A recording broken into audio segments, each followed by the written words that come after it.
Welcome to Game of Roses. This is Pace Case.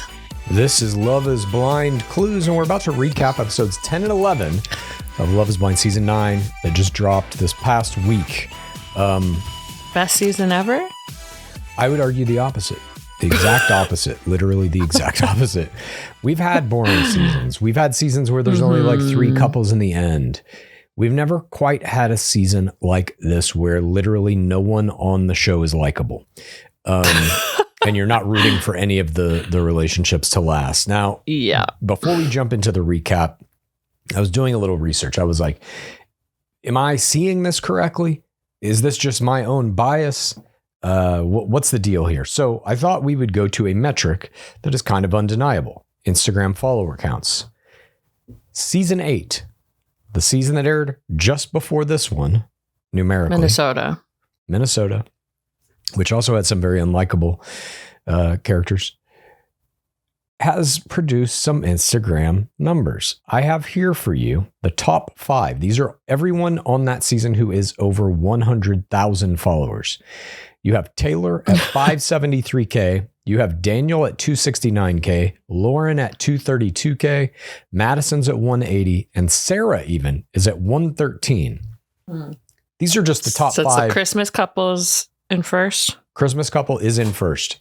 These are the players who have over 100,000 followers, 100K club, right? Now, if we go further down, we can also report that this is everyone over 50K. So you have these 5 players in the 100K club. You also have Monica at 92.9, Virginia at 69.5, Ben at 63, Mason's at 69.8, Meg's at 57.5, Joey's at 56.2, David's at 53.4, Molly's at 53K. Compare that with the current season 9 of Love is Blind. Here's who's in the 50K club. No one. So what is going on here? I mean, what were their numbers at this point in the season, though? To be fair, there were definitely people over 50,000 Instagram followers by one. There's one episode until weddings, or next episode is weddings, I should say. Yeah, we have definitely weddings, people over 50,000. We have a reunion coming up. Plus, they have a whole other year. But here's what I'm curious about, though, is the ratings. I know people aren't following them, but that are matters. they just watching? Yes, I think there's a lot of social media and stuff, and there seems to be some engagement happening on social media around the season, commenting on it, whatever. But this matters. If you don't have players that people can engage with, it kind of falls apart. Right now, we're looking at, these are the Instagram numbers for the players still in season 9. Megan Sparkle is in the lead with 45.8. So she probably will cross 50K once the weddings roll around, especially if she and Jordan get married. Jordan, her paramour's at 36.5. Edmund is at 17.2. Calabria is at 27.7. Joe is at 20.4. Madison's at 26.6. Allie's at 27.9. Anton is at 6,000 followers. 6,000 followers. Nick is at 14.8. Annie is at 13.2. So you can see that these players they are not generating interest in the fan base. I think people are interested in tearing them down, making fun of them. Fine. But I have seen no social media, literally none, that is in support of any of these relationships. Yeah. That I think is a bad job at casting. And we're in this moment right now with Love is Blind. It's still, I believe, is the biggest reality show on Netflix. But we're in this moment where there's no one to identify with in the current season. That is very bad, in my opinion. I identify with Blake, who saw the cast and said, no, thank you. Yeah, exactly. We're identifying with a pod person. Luck. Maybe they'll do an LA season. I'll go there. Yeah. But yeah, I just wanted to take a moment to kind of like reflect on that as we are about to do this recap, that we really are in a season that doesn't have an A couple. There's no one you're rooting for. And we're watching it essentially only to make fun of these people. I just don't think that's a good place to be in for an experiment that is designed to help people find love. No, I think you need at least one couple you're rooting for. It's fine. Yeah. I honestly think if you just have one, it doesn't matter if the rest you're rooting against. 100% 100%. You need one that you're hopeful for. I'm hopeful for none of these people with good reason. And these numbers, from at least my estimation of them, mean that no one else is either. So none of these people are going to come out of this season and be able to be influencers. None of them are going to generate enough interest to even wind up maybe in battle camp or perfect match. You know, that's not great. Yeah, maybe. How many did Madison have when she got on? She was at like 100K? Yeah, 100. And she's now at... I could see Megan Sparkle maybe getting that much if they get married. Really? You think she can get 100K? Yeah. All right. Well, we'll see. Time will tell. I just think like the engagement I'm seeing, at least on TikTok, and yeah, I guess it is what you're saying, people making fun of people. But like, it means to me that a lot of people are watching. And that just always, to me, results in at least one person getting 100K, whoever gets married. Yeah. Like, I don't think the Christmas couple was super like ship-worthy from Minnesota. What are you talking about? They both loved Christmas. Half of their storyline was her thinking he was stalking him. Yeah. That's cool. He was stalking her. That's perfect.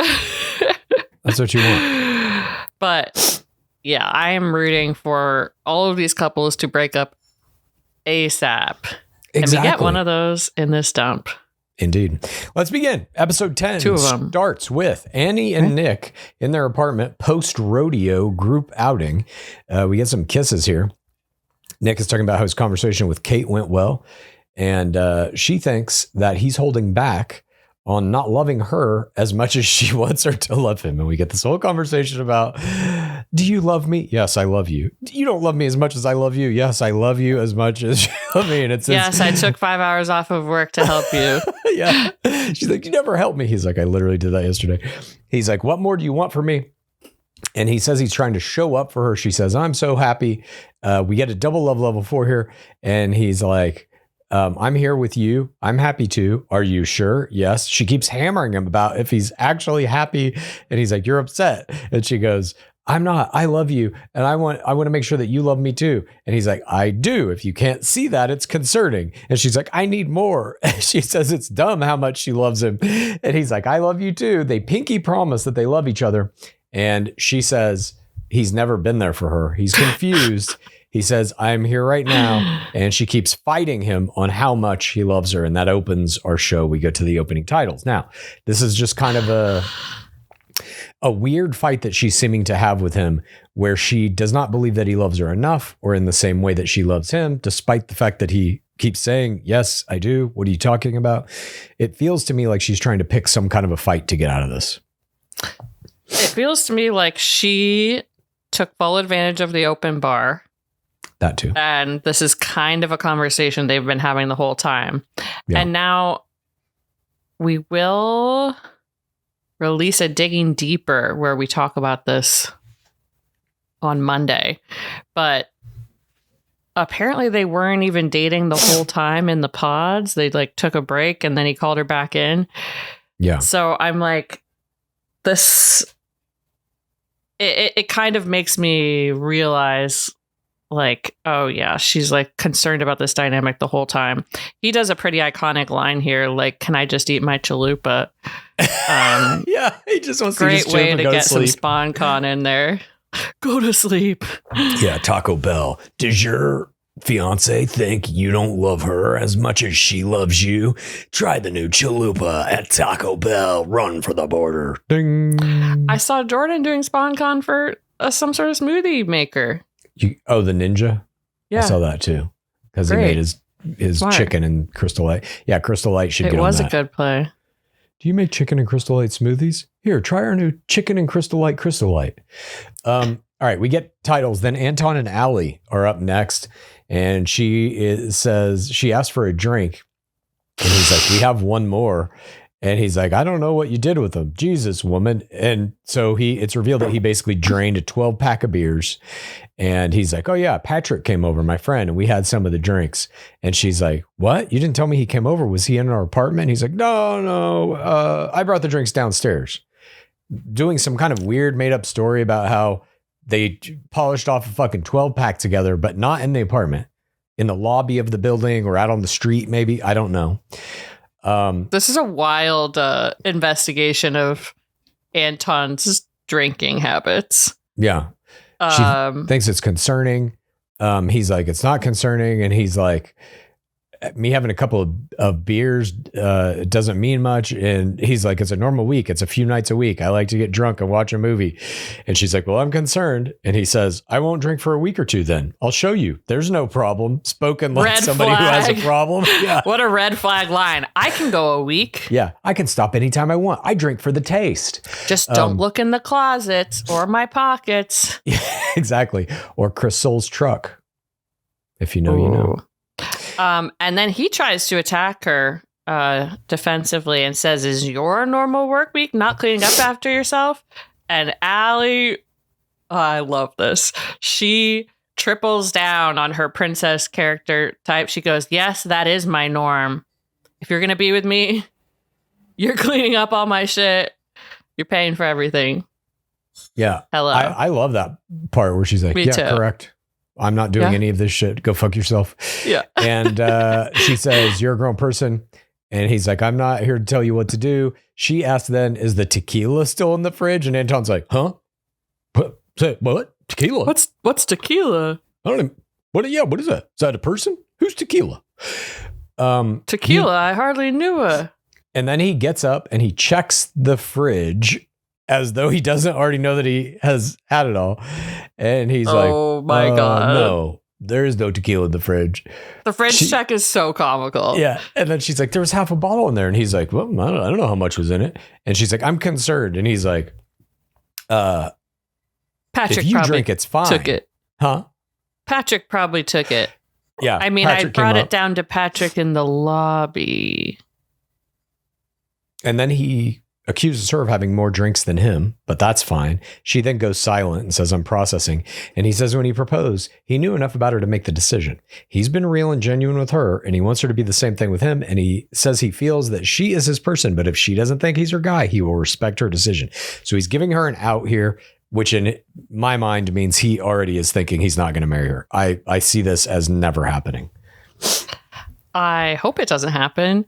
I see all the couples remaining, maybe except Jordan and Meg, seem to be playing a game of chicken of like, yeah, I know who gets the most Instagram followers. It's the victim. And we do see this with Madison and Joe. She's gotten more followers than him. You are going to be the one who has to end this. With Allie and Anton, I'm like, he's never ending it, in my opinion. Yeah. He's like, you have to do it. Yeah, I think he's trying to behave in a way that will make her dump him. I think he's being himself. Yeah, fair enough. 10 days until wedding's on screen. Megan and Jordan are up next. They're meeting his parents. He ITMs that only 2 other girls have met his parents ever. They meet in a restaurant. Kip and Zan are the parents. They show up. Dad says Jordan wants a Whopper or a Big Mac, kind of bringing into focus that he and Megan might have different palates. Megan brings up the chicken smoothies. Mom knows what that is, meaning this is not something he made up for the show. This is something he has done in his past life as well. Dad Powerful. says grandkids are a reward for not killing our teenagers. That was a classic dad line there. They talk about the vasectomy reversal. Mom asks about the first time they kissed. He jokes about them not having kissed yet. And then Jordan talks about Megan being a good, soft kisser right in front of his mom, giving his mom that information. She asked for the details. She asked for the details, and then she says, we don't need the details. Yeah. Kip says a relationship is 10% love and 90% commitment. Strong. Yeah. What does mom think about that? We don't know. Meg asks for the blessing. She gets the dad blessing, gets the mom blessing. Cleans up. Meg, getting the double parental blessing in a very formal request was my play of the game. Good job, Megan Sparkle. You don't see it quite as often in this game as you do in Bachelor, where it's a literal formal request from a parent I will have you now. Please say the magical words. I bless this union. But here we get it. And she did it very well. This otherwise was an incredibly lackluster meeting of the family, I thought. Mm-hmm. But she elevated it here. And as, like we said, she's the front runner in Instagram numbers. You know, I wish her well. And at least she's playing the game correctly by the rules. Better than her opponents. That ain't no shit. Speaking of her opponents, we get KB and Edmund. When we watched this, KB had 24K and Edmund had 14K. And KB goes, I have to bring up the elephant in the room. And this elephant in the room was my creature of the week. Oh, shit. Okay. That's a good one. She basically tells this kind of confusing story where she wanted help with the costumes for the rodeo themed night. But she was doing all her beauty routine errands, and she asked him to pick up some stuff, and he refused. And she's like, you made it about your feelings, and you made me look like the villain on camera. And it had to basically do with the Annie comment.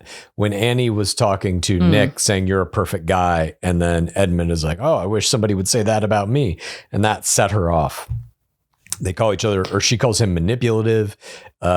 She's like, I didn't want to talk to you. She makes fun of him saying that he loved her. She's like, I want an apology. I don't want you to tell me that you love me.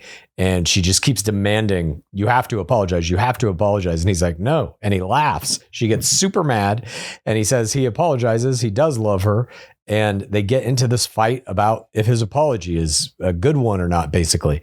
And he's like, you're forgetting why you fell in love with me. And she's like, I never forgot. And he's like, it's so hard.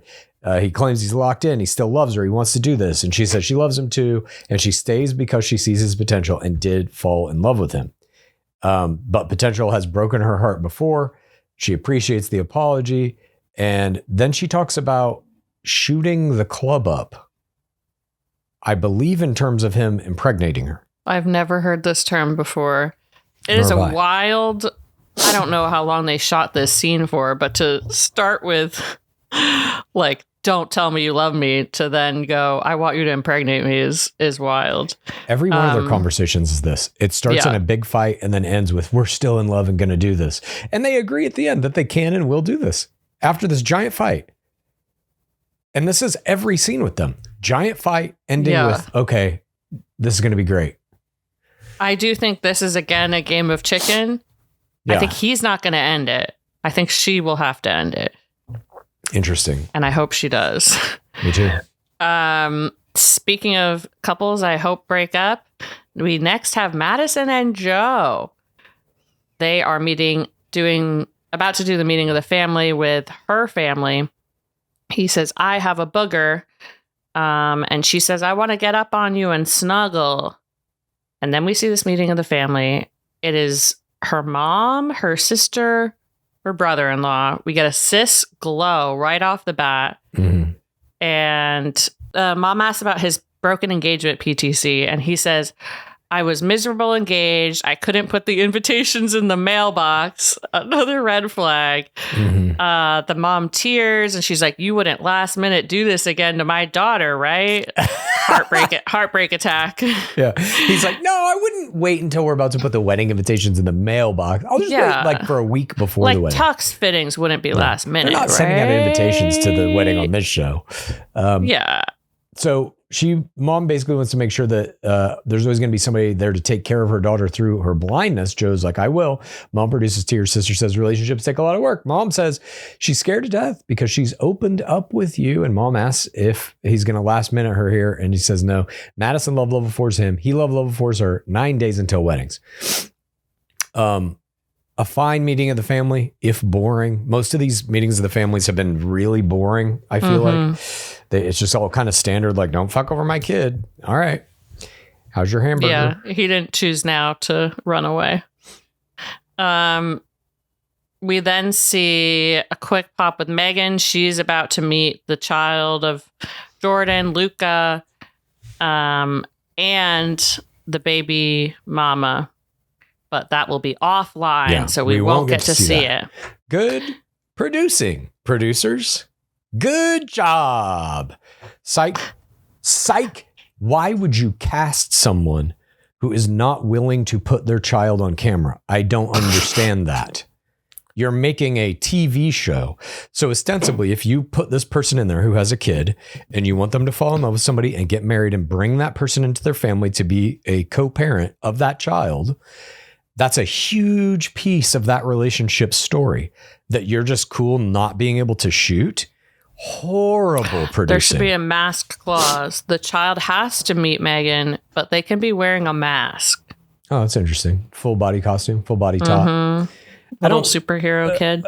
I just don't understand. Like, it's just such a big part of whatever relationship that person is going to have is that moment when the person meets the kid for the first time. And like, does it go well? What is the person's reaction? What is the child's reaction? That's a huge moment in the narrative structure of this relationship. And you're signing off on, well, we just won't have that in the show. What? I get it, because I'm like, don't put the kids in this stuff. Then don't go on fucking reality TV, or don't cast a person who's unwilling to do that. Don't cast package deals at all. No, like we must be able to show your child. Yes, a package deal who's willing to show the child. Jason Mesnick, a perfect example. They do it all the time. I don't know. There's plenty of other stuff that happens off camera too. I just don't think I would eliminate that whole part of the casting pool. Why not? You could cast another package deal who is willing to have their kid on camera. I know, but I just don't think we should put the kids in. Period. Then don't cast people with kids, I guess. It's a television show. And that's a major narrative point. You have to be able to see it. You know what I mean? I mean, there's a huge percentage of the casting pool who have children. Yeah. So you're going to take out half the casting pool. No, I'm going to cast people who want to put their kids on TV. Whatever. Allie and Anton, we see then this meeting of the family. Anton's mom, Natalia. Oh, God. This couple, I cannot break up fast enough for me. Allie says, Anton wants to raise his kids in the church. Anton says American men make false promises in relationships. And then they show him sucking down this croissant over and over again. Full edit. And this croissant that Anton is slurping up with his little raccoon claws was my creature of the week. I felt so bad for this croissant, how it was mistreated and mishandled, that I decided I had to give it an award. Interesting. Yeah. It doesn't matter for Anton's mom, though. She gives that mom blessing. She gives those mom tears. We then get Annie and Nick is basically saying, Annie, you were wasted last night. He says, we had a hair of the dog brunch. And she's like, yeah, I had too many drinks last night. And Nick's like, I do not like you putting words in my mouth about like how much I care about you. He love level 4s her. She love level 4s him. And he says, this was actually the breaking point for me. I will not be saying yes at the altar. It is not a happy idea for me. It's entertaining. Like, this was an entertaining dump to me. 100% it was an entertaining dump. Because she does not relent. She says, please try. And he's like, I don't want to do the wedding. And she's like, I don't need no or yes right now. And he's like, I can't go on any longer. I don't know how many times I can say this to you. And she's like, let yourself be happy. You're Nick fucking Amato. If I say like his name in this way, it'll work. It's like, everybody knows you're Nick fucking Amato. You're the guy who deserves happiness more than anyone. That was voted on at a city council meeting just last week. Like, it's so bizarre how she phrases this. You're Nick fucking Amato. It is so bizarre. He's like, I'm saying no. It's choosing what's right for me. how long do you want to drag it out? I can't stand up there and marry you. And but Nick, he loved level 4 her again after that too. I do love you. It's so crazy. She produces tears. He says, you can't make 1 + 1 = 3. And she goes, watch me. And Nick breaking up with Annie in this very, matter-of-fact way and unrelenting, but still in a way that didn't seem malicious, was my play of the game. Oh, wow. And Annie saying, watch me, and refusing to take this breakup and refusing to make, the victimization edit that she could get out of this in this scene, was my error of the game. Okay. Interesting. Yeah. I was sad to see them go. I wanted to see a breakup at the altar from these two. I wanted to see full meltdown. We're not going to get it. I feel like we were robbed a little bit by Nick here. Well, nonetheless, Annie's doesn't rob us. She starts texting on her phone while this is happening, and is like, I don't think the wedding is happening. You can see on the phone. And then she's like, we're filming right now. And he's like, get off your phone. I'm unhappy. She goes, okay, fine. We'll start packing. You'll regret this. It's just not. There's a way to do this where you get the most victimization out of it. And I think Madison will see that she does a much better job than Annie. 100%. And it shows in the numbers. Like, they have terrible numbers. And they went through all the big things. He was in a love triangle. He notched down. Now they're having this big breakup. They get drunk. He's got the size queen, the virgin. Like, he's got memorable lines from this season. Their relationship ended in catastrophe. His curly dick. He's got a curly dick. That. We know about that. And it just didn't translate to numbers, which I think means people do not like them. Well, I think the homophobia conversation really tanked them. Oh, yeah. I forgot about that. I think that was... oh, yeah. That might have been a deal breaker for You're some right. folks. I think that's the thing. 8 days until weddings. We now get Edmund and KB are getting their marriage license online, so they're going through with it. She learns he wasn't born in America, but no, he was. He misread the word country as county. They submit the doc. 7 days until weddings. We see the wedding dress shopping now, and the guys are tuxedo shopping, so the Dark Lords show up to usher us through this event. And, I mean, do we even need to discuss this? I mean, I think we can discuss it in that Love is Blind France did the right thing, which is you only show one dress, if anything. We saw these mofos try on multiple dresses. Why? It makes no sense to me. Multiple dresses, multiple tuxes. By this point, like, if I may, if you're listening to this, Love is Blind producers, never show this again.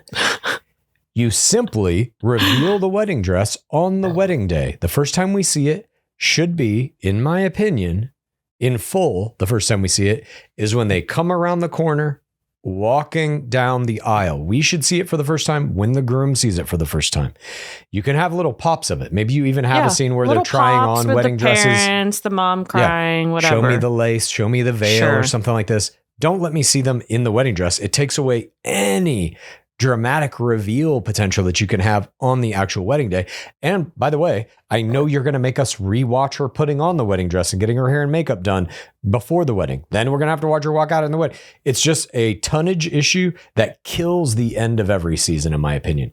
It's just unwatchable. I feel like they're like, we don't know what to do. Let's say yes to the dress. But I just think that's such a specific thing that like only a specific subgroup of like reality TV fans like that. And you could do these quick pops. You can do KB's funny line, I look like a virgin. Yeah, totally. Them shit talking Nick. Yes. This takes up about half an hour of an episode. It should take up about 5 minutes, in my opinion.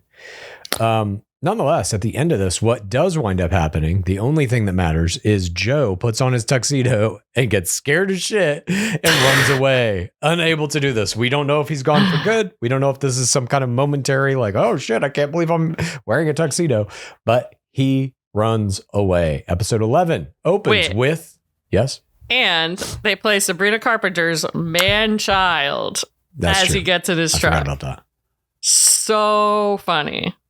Like, yeah, there is some very entertaining stuff in this still. But I will say this about the man-child thing, and we've seen it a bunch in this season and in all seasons. There is something in these reality shows, especially when they present themselves as like an experiment, which this show does, that implies that it is what they're showing you is just an objective observation of the events that transpired, that there is no thumb being put on the scale by the producers, that there is no attitude of the production itself about what is happening here, simply that it is happening. They've set it up. We're going to see who falls in love and who doesn't. Let's do the, in quotes, experiment. So it's not an experiment. That would require a control group, which they don't have. It would require scientific standards, rigorous testing, peer review. None of that happens. This is not an experiment. It is a lie. That's what the show is. That it is an experiment. That part's a lie. And you see it specifically in this man-child thing. They put that song over his action to make you like him less. They are manipulating the audience into believing he's a piece of shit, or at least someone to be laughed at or made fun of. That is not an experiment in any way. Yes. It's a full edit. They show he can't really tie a tie either before this. They are giving him a complete full edit. It's also like, if it's an experiment, shouldn't they be allowed to eject from the experiment at any time? Why is there like a moral judgment placed on like when this person decides to opt out or not? Not only a moral judgment, there's a $50,000 fine that's in their contract. And I think that's what they're relying on. They're like, this is the show. You have to go all the way to the altar. That's the only morally right way to finish the show. They have supposedly never invoked that clause, but it remains in the contract nonetheless as a manipulation tactic, basically like a fear tactic. That is constantly in your mind of like, if I bail out of this before we make it to the altar, they can fucking hit me for 50 grand. You're aware of it, you know? And I think it does keep people in the quotes experiment longer than maybe they want to be. But this season has a record amount of people bailing before the weddings, I think. That can't be true. I feel like there was like a one wedding season, wasn't there? I don't know. The season with the American flag guy, I think, was 2, made it to the end. Or 3, maybe. I don't remember. Anyways, episode 11 begins, of course, by wrapping up this Joe story. Just kidding. It starts with Allie and Anton snowboarding. Edmund and KB are in their apartment. He's rubbing her feet and singing. We see Megan Sparkle and Jordan. They have a 15-second spirit guide date where they're getting a tarot card reading, and the shaman tells them they're soulmates. 15-second spirit guide who tells them that they're soulmates. The correct thing to say to get that screen time, who was also robbed of any additional screen time, was my Jorge Moreno, bystander of the week. I felt bad for the spirit guide. I'm going to do the same. This shamanistic spirit guide who flips over the soulmate card was also my Jorge Moreno, bystander of the week. We talked about this in our Casa Gore of it, that they very likely shot a full afternoon at that spirit guide, and it got cut down to this 5 seconds in a title sequence. Tough. No name, no intro. By the way, if you watch Real Housewives of Salt Lake City, which you should be, there is the most recent episode had a spirit guide. It was one party the whole episode, and there is a spirit guide who's there the whole episode, and it becomes just the funniest thing ever as people are getting in fights in earshot of the spirit guide, and then people just keep leaving and walking through people's readings as they're like, fuck this shit. It's so good. Poor spirit guides. They never get the credit they deserve. We've got 6 days until the weddings. Finally now, we are with Joe and Madison. She's on the ground of their apartment crying on the phone saying Joe left. Joe comes back to the apartment and she's crying on the phone. She ITMs that he had a breakdown after the tux fitting and he told her she's not his person. He said if they go to the altar, he's going to say no. And then he hugs her. They sit on the couch. She says she's confused and they essentially go into this entire breakup conversation where she's like, why? What am I missing? And he's like, I don't have any answers. You don't have any reasons? He's like, nah, it just doesn't feel right. He won't give her anything. She's like, why? What is it about me? She's putting on a massive performance here. And he's like, I don't know. Can't pinpoint anything. Is there someone else? Would we date longer outside of this experiment? Like, she does not relent. Yeah. I liked this investigation of the breakup. I did too. But ultimately, he does dump her in this kind of weird, meandering way. And Joe dumping Madison was my error of the game. The manner in which he did it was terrible. The doing of it at all was terrible. And we now have information about the fact that they had this breakup hours before what you actually saw. And that what you actually saw in the show is essentially a scripted scene with 2 actors. Again, they had already broken up. They knew what they were going to say. The producers then show up and say, you have to re-break up so that we can shoot it. This is a Screen Actors Guild issue, in my opinion. These people should be SAG actors. They should be getting paid for, I mean, they should also be Writers Guild at this point. They wrote that scene. And guess who's the better writer? It's Madison. Like, no shit. The fact that we know that they broke up the night prior and he had all night to come up with a better like line of thought for this. I'm like, good Lord. She has all the questions. She's nailing him down. And he's like, it's not right. But I think like for him, he was probably like, we already broke up. This is dumb. I want out of this. I want this to be over. You know, I can't imagine how hard that would actually be. Imagine you break up with somebody. Granted, you've only known them for a couple of weeks, but still you break up with somebody and then you are forced to come back and do it again on camera. I had to do this once. You had to do a double breakup? Not on camera, but the person pretended like they didn't remember. What?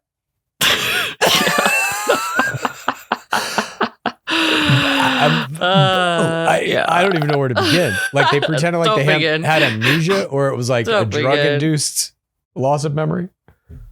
Who knows? Okay. Who knows? You're just dropping that without explanation. Just now who's Joe? Hoping the second time won't stick. Interesting. All right. We get a good squat cry here from Madison, by the way, in the kitchen. Love that. Oh, yeah. She puts the ring back in the box. And she thanks him for the journey. She says, thanks for being the person that I went through this with, which was kind of a strange breakup. 4 days until weddings. Edmund and KB are now snowmobiling. Edmund's loving it. The cold wind on his face. He's taking in the surroundings, the mountains. She goes to get them some hot chocolate from a nearby shack. And he's just standing there staring into the distance, enjoying the day. They have this little snowy picnic with their golden cups of hot chocolate. She sits down on the blanket next to him and then opens with a sarcastic, thanks for your help. She immediately goes into a full-on attack for him being a different person on camera than he is off camera. And it breaks her down. She can't fake it. She can't do it. And she says, I want to address the elephant in the room. She brings up the fact of the bachelor party is Western. He doesn't want to do that. He's not apologizing. She tears, so fucking tired. He makes it so hard. She can't force him to grow up. She only will get over things if he owns this and apologizes it. Truly apologetic. He apologizes then for doing something that makes her mad. And he's like, why are you yelling at me? Because I'm so frustrated. They get into this argument, as they always do. And it kind of culminates with her saying, stop fucking talking to me, bitch. And she accuses him of knowing how to push her buttons. He then stands up and walks off. And we hear a music cue that says, I can be your villain. So we don't see the resolution to this one. They don't come back together after this one. They're leaving on a bad note.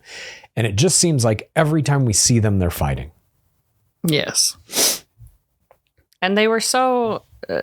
remember Edmund in the pods? He was so joyous. He was making out with the floor. Loving life. We cut to Allie and Anton, and they are with Allie's mom. And Allie's mom basically reveals that one of the sisters is not going to support the wedding, but you have two other sisters. And the mom tells Anton, you shouldn't prefer your friends at the bar over your wife. We then cut to Jordan and Megan Sparkles. Well, she also tells Allie, you have to clean the house. Do you remember this? No. Yeah. She's like, Anton, you need to stop fucking around with your drunk friends and go to strip clubs, essentially.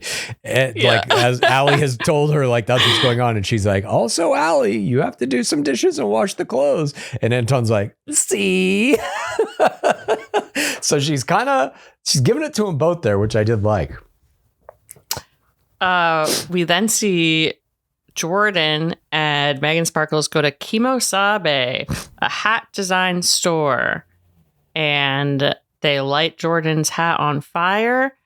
And then Megan tells Jordan that she is into home numerology, basically like adding up the numbers of your address to mean stuff. And Jordan, when Megan Sparkles reveals this information, makes my skeptical face play of the game. I wrote this down too. He looks at her skeptically. She gets full music, and this was my face play of the game. I mean, I have to say, I probably was making the same face. I was probably pulling the same face play. I've never heard of this. To each their own. Whatever gives you comfort in this dying world. But I'm not sure this one's She says they should go for a real. number 6 family home. Yeah. And she is low-key pissed that he is doing a colorful tux. And she then starts kind of picking this fight about like how he won't talk about work. And he's like, I don't want to talk about it. I'm tired. And they kiss. Then we go back to the fighters, KB and Edmund. Edmund gives KB flowers. Sorry for ignoring you. And she says, I wanted to throw your ring off the mountain. God, I wish she would have. I wish we could have seen that. Have we ever seen anything like that? Best. Ring off a mountain? It would have been the best. Ring in the ocean? Anything like that? We've seen Rose on fire. Rose on fire. We've seen cake in fire. I've never seen a ring. I think they're too scared about getting sued. Nonetheless, I would love to see it. She changed him into the best man he could ever be. He appreciates her for the way she helped him. If it wasn't for her, he wouldn't be here. He's dead serious. And she's like, you gave me hope with the apology and the flowers. That was a man who walked in here. You went straight to business. I like that. And she had no patience before she met him, but he is teaching her patience. She's not the same woman who cursed him out, et cetera, et cetera. And they get love level 4s here at the end of this and saying it's worth it. They have somehow repaired the fight they had on top of the mountain is now irrelevant, I guess. Unbelievable. 2 days to wedding, Chiron. We then see a little horse in the snow. And I forgot about this horse, but this horse named Ruby was my creature of the week.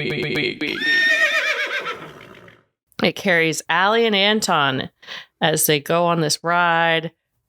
Anton is loading love level 1, deep care for her. He goes, look, it's right back like we were in the pod, sipping champagne. And I was right. They were drinking again. And they sit around the campfire. They talk about their eyebrow twitches being similar. And Anton says, the problem with most relationships nowadays, people don't stick around. And Allie's like, well, I stuck in a relationship I shouldn't have, that I knew would never work. So you're like, okay. She's definitely going to be the breaker-upper. Seems like it. Anything. But there seems to be no problem here, really. There's maybe something bubbling under the surface, but on paper, they're saying all the right things. And he's basically saying, as long as you both want to work through it, there's nothing you can't overcome. We then cut to KB and Edmund rollerblading. He's teaching her how to do some rollerblading. No problems here. We then go to Megan and Jordan. Jordan's on his phone. She's cleaning. They're in their apartment. She's like, let's start packing. He's taking out the trash. She comes at him while he's in the closet and says she wants more stimulation than one word answers. And he's like, I don't know what to say. She says the conversation has been next to nothing. And he's like, yeah, I think you're kind of abrasive for asking for more conversation. And he wants her to be compassionate to a situation of being tired, overworked. And she says, we're not in the same boat. And she's like, we're in the same boat.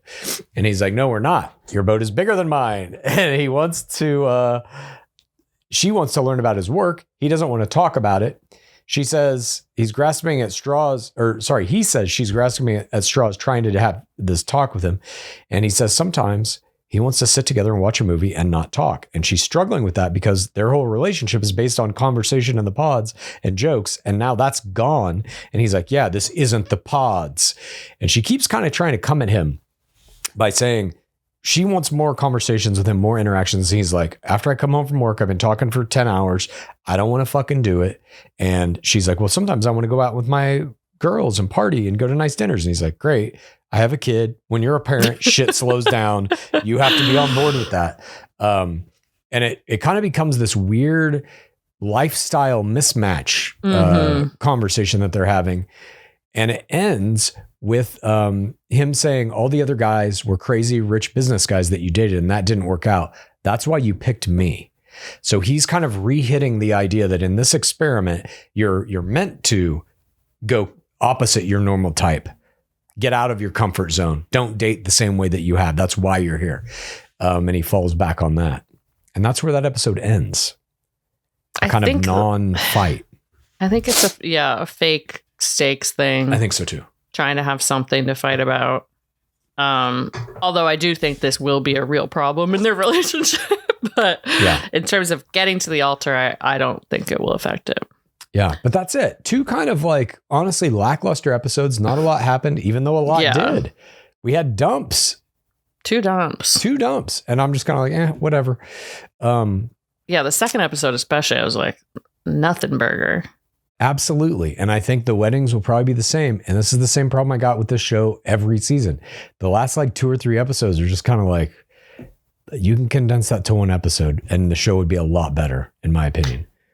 It's tough. And it's tough in these. It's why Bachelor is superior in its game of attrition.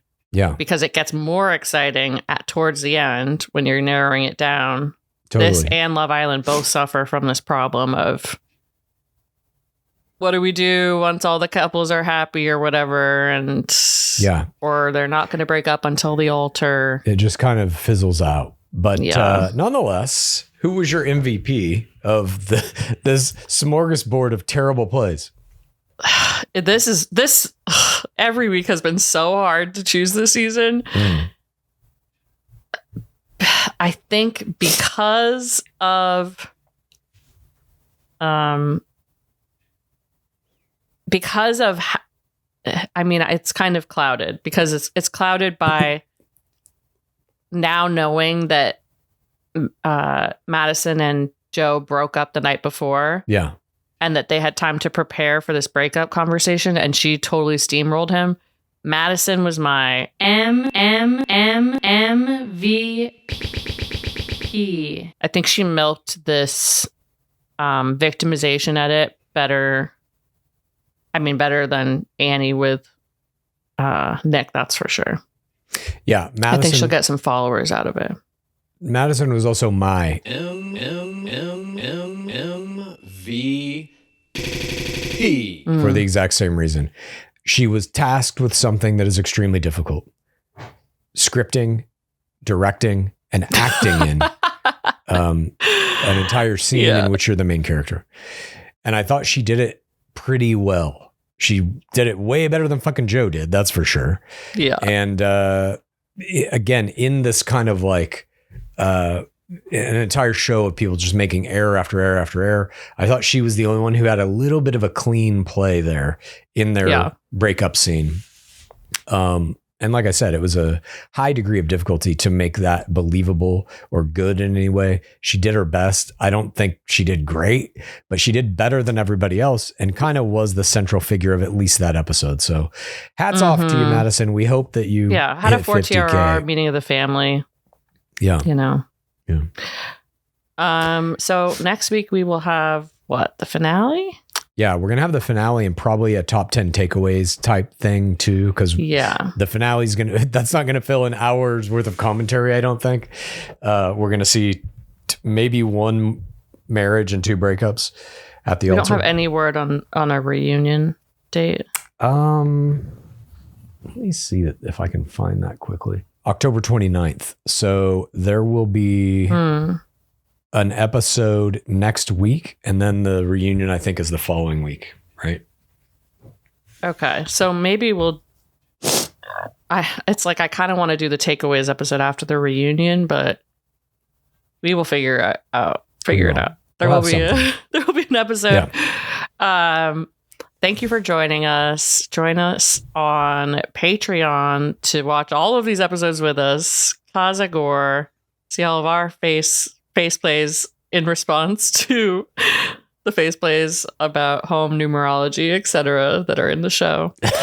And praise be Dark Lords Lachey. Please rate this podcast. Please review this podcast.